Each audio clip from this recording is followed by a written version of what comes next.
the Cabover with a bunch of cleaning supplies because the inside of this truck was absolutely filthy. I'm still not really done cleaning the inside of this, but between myself and Ashley, we probably have, I'd say, a good 8 to 10 hours of cleaning time just on the interior of this truck. I haven't cleaned a single spot on the outside yet. It's just been a nightmare. I'll try to show some pictures. I should have done a better job taking a before video on this. I didn't even try. What you see now is leaps and bounds better. So right now I'm sitting in the bunk area of this truck, getting this all done. We've vacuumed and washed and wiped the whole front driver area of this truck, which is about all I've been able to do because all of my free time since getting this truck has been spent cleaning the inside of this truck. When I drove it home, there was so much nastiness, debris in here, that I was getting chunks of nonsense into my mouth. That's how bad it was.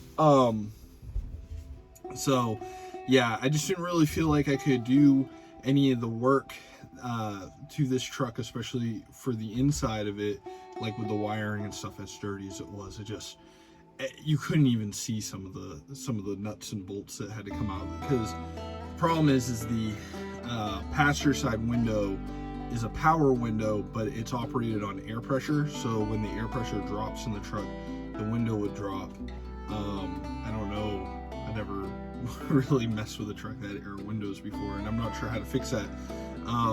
Right now I'm actually holding that passenger window up with a suction cup mount, which is what is holding the camera right now. Otherwise that window would be all the way down in the door. So that's kind of why it got so bad in here. Just all the nonsense and nastiness over years and years, being inside a shop for many of those years, and all the dust and stuff that accumulates inside of a shop building. And then I'm sure it spent plenty of time outdoors as well. There was a bird nest up in the overhead bin on the passenger side. Actually 2 different bird's nests in there that we took out. Bird poop in the truck. It's been a real adventure all along. But it's raining outside. I wanted to do a lot of this information side of it, all of this introduction to this truck outside, kind of show you, like, do a little walk around of it. But the problem is that the weather is hit or miss, and I figured it started pouring really hard outside. I had the doors open on the truck, and I was just focusing on cleaning, but then it started pouring outside, and it might slow down again. But I figured while it's raining real hard, I might talk to you a little bit about this truck, and I'll try to cut in some footage of the outside so you can see what it's all about. But this truck is a 1985 Freightliner FLT Cabover. It has a Cummins NTC 350, which is also commonly known as a 350 horsepower Big Cam Cummins. Has an Eaton 9-speed transmission without overdrive. It has a 1-to-1 final in it. The rear axles on it are 355 ratio, so good middle ground ratio. What else can I tell you about it? It has very short wheelbase, 164-inch wheelbase. So this truck is super short. I mean, it's comically short when you actually look at it. There is like almost no room between the front drive axle and the back of the fuel tanks. And of course it does have pretty big fuel tanks on it. It has 150 gallon fuel tanks on it. So this truck can carry 300 gallons of fuel at one time. And I'm hoping that it is not an omen to how bad a fuel mileage this truck will get. People tell me it's not really too bad. But if you're carrying around 300 gallons of fuel, I'm not even sure how much a modern truck can carry typically. I had thought, 150 to 200 gallons was kind of the upper end. Like 200 gallons would be a pretty big tank for a new truck. You know, total 200. So 2 150s on this truck. I think one tank on this truck might hold as much as many new trucks hold total. So we'll see how that works out. It's kind of the story with it. It needs a ton of stuff, you know. It runs and it drives. I drove it about 2 hours home, which was an adventure in itself. It took me a couple of days to even get it to where I could drive it enough to drive it home, because towing a truck of this size is prohibitively expensive. It can be done, but it was almost like 80 miles away from my house, so towing it on a heavy haul tow truck would have, it just was like a no-go, right? So this truck's story is that back in the early to mid 90s, this truck had been taken to get a complete engine overhaul done on it. So the owner of the truck decided this truck needed an in-frame done on it for whatever reason.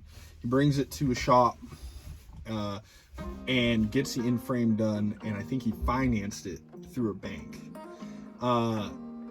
Shop finishes the in-frame, guy doesn't pick it up or pay for the work. I'm not really sure the whole story, but the long and short of it is it ended up getting repossessed by a bank, and it was a small community type bank that did it. And they hired another trucking company that worked with their bank to go and repossess this truck on their behalf.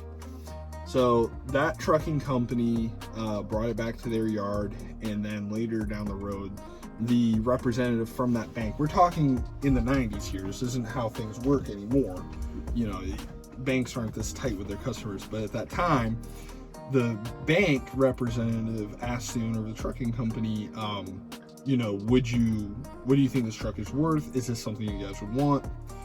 And some negotiations happened, and the trucking company that already had possession of this ended up buying it from the bank for like pennies on the dollar, because they had already done the work to repossess it. There was some storage type of thing happening with it.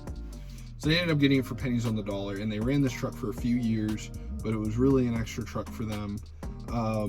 And so then the last time it was really run long haul over the road was probably about the year 2000. That's indicating by all of the paperwork I have in this truck for the last time it was registered and inspections and all that. It looks like the year 2000 is about the end of that.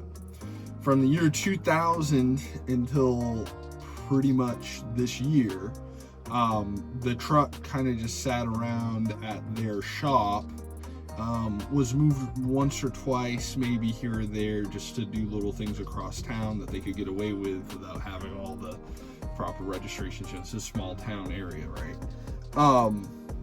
But aside from that, it kind of just was like a little yard truck that was used here and there. And so, you know, that's kind of the story. And then the trucking company ended up getting a lot smaller, and then went from being like a 100 truck operation to being just a couple of trucks. So that kind of went that direction as far as all that goes. And then finally the owner of the trucking company decided to move like halfway across the country and sell the property that they had. And they had a bunch of equipment that was there. They kind of just hung around there, you know, as things do, that he sold off at the same time. And this was one of the vehicles. So this truck has been owned by the same trucking company since like 95 probably. So before I came along, a guy who was friends with the owner of the trucking company wanted to put this truck back on the road and was going to buy it from him. The man went and put all new tires all the way around it, fresh, brand new tires, like $6,000 worth of tires on this. He put a new air compressor and a new injection pump on the engine. And I guess the reason he decided to do that is because it wasn't building air. I'm not really sure why he decided it needed those things. But long story short, he was going to buy it, and he was doing the work to make it drivable, and then the man, I guess, fell down and hurt himself in a pretty permanent way and cannot climb up and down out of this truck, because if you've ever climbed in and out of a Cabover semi, you're basically climbing a ladder to get in and out. It's not like a regular truck where you have just regular steps. This is, you're like climbing up the side of a small building at the end of it. So he wasn't in good enough health to do that. He backed out of buying the truck, and then so the truck came available again now with all the work that he had already put in it. I don't know this guy. I would like to talk to him, but I just don't know him. But anyway, so I went there, and even with the new air compressor, it wasn't building air, so I had to figure out that problem. Turns out there were two issues that were causing that. One of them was the service brake valve on the rear axles. That valve was stuck open and was just blowing off all the time. The other reason why it couldn't build air is the air governor for the compressor had its exhaust port plugged. You're not supposed to have a plug in the exhaust port of it, even though it's threaded. I don't know why they even bother threading it, but he had accidentally plugged the exhaust port, so I took apart the governor and removed that plug from it. And then once I did that, it finally built up enough air that I could release the brakes and drive it around. It still has another valve under the foot pedal in the front corner of the cab here that seems to still be getting stuck open. So in order for it to like build air quickly and hold it well, I'm gonna have to replace that, but it's still drivable as is. It just, before I get a DOT inspection, I need to make sure that that valve is replaced. I did drive it home. When I was driving home, I was having some issues with the shifter, because apparently the guy that was buying it had tilted the cab, and when you tilt the cab on these, they have a shaft that goes to the bottom of the shifter, and it's supposed to telescope when you're tilting the cab, and you have to pay attention to it, because if it doesn't, you need to stop what you're doing, kind of let the thing down, kind of reset yourself. He didn't pay attention, and apparently he had broke the remote shifter housing. So, you know, a normal transmission, you get your transmission here, there's a shifter that just sticks straight up. That's called a shift tower. On this truck, the transmission is like 10 feet behind you. So there's a system of like a shaft and levers and pivots and all that all go to like a box that is a remote shifter housing box. That box got broken because the shift shaft had seized and wasn't no longer telescoping. So he had to replace that. That's a very expensive piece, and he put a brand new one on.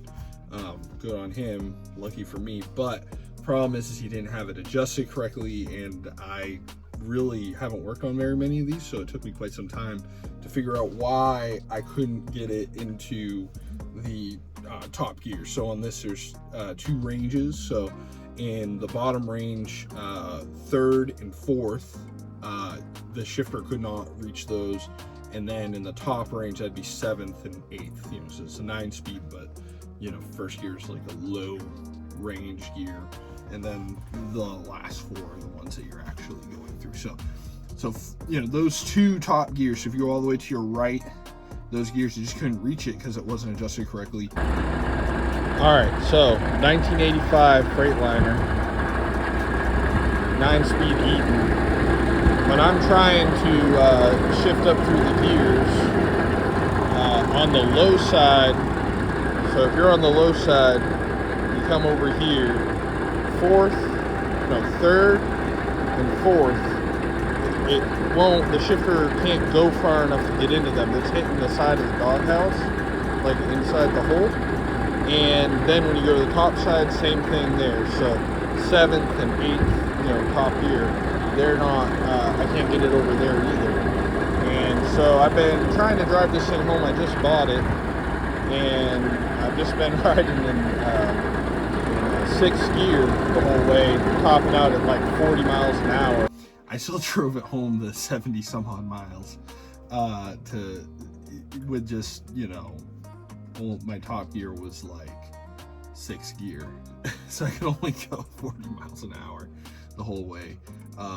That sucked. But when I got it home, I've messed around with it and kind of figured out how it all goes together and figured out how to make the proper adjustments. So it'll go into all the gears now. The shifter doesn't feel too good. I do need some parts in my shift linkage.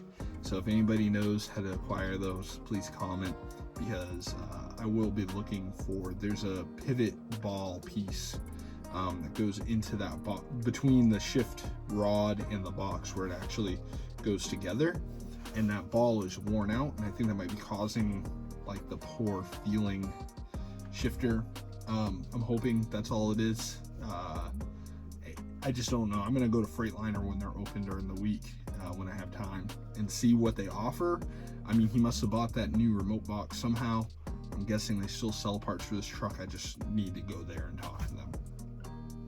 But yeah, that's kind of the story with this. The other things that it needs a wheel seal, brakes on one of the axles, and it needs an output shaft seal on the front drive axle between the front drive and the rear drive.